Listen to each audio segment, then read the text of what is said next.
அனைவருக்கும் காலை வணக்கம். ஆகஸ்ட் 6ஆம் தேதி அலெக்சாண்டர் ஃப்ளெமிங் புதன்கிழமை இன்னைக்கு பிறந்திருக்கிறாரு. சும்மா இருக்க மாட்டாமல் பிறந்துட்டார். அதனால நம்மளை பேச வச்சுட்டார்.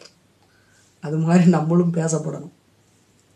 பெனிசிலின் மருந்தை கண்டறிந்தவர் அலெக்சாண்டர் ஃப்ளெமிங்.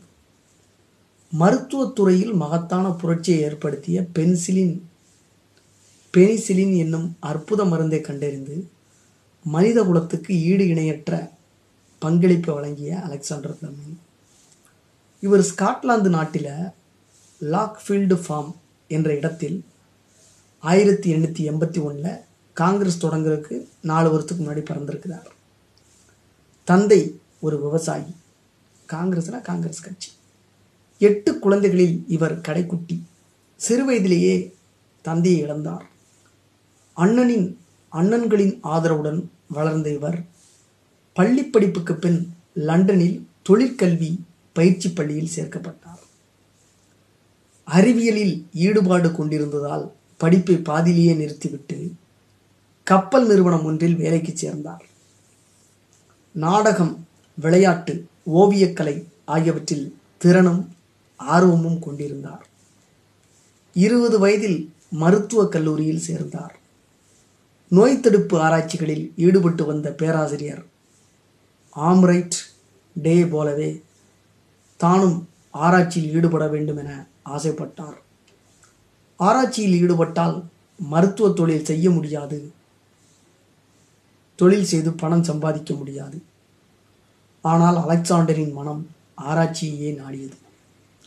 அண்ணனிடம் தன் விருப்பத்தை வெளியிட்டார்.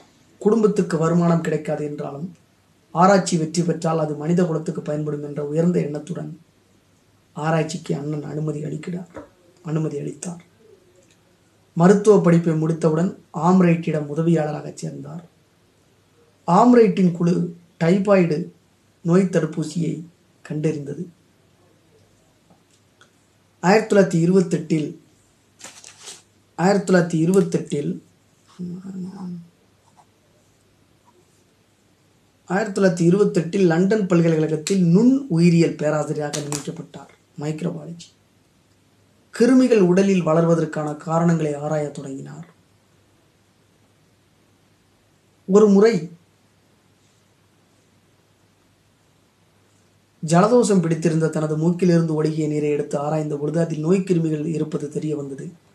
அவற்றை அழிக்க மேற்கொண்ட ஆராய்ச்சியில் முட்டையின் வெள்ளை திரவம், கண்ணீர் மற்றும் உமிழ்நீர் ஆகியவை கிருமிகளை அழிக்கும் வல்லமை கொண்டவை என்பதை கண்டறிந்தார். இயற்கையிலேயே அமைந்த இந்த நச்சு முறிகளுக்கு லைசோசைம் என பெயரிட்டார். முட்டை, விலங்குகள், மலர்கள், தாவரங்கள் அனைத்திலும் நோய்க்கிருமிகளை கொல்லும் லைசோசைம் ஏராளமாக இருப்பதை அறிந்தார். நோயுண்டாக்கும் கிருமிகளை செயற்கை முறையில் ஒரு தட்டில் வளர்த்து வந்தார்.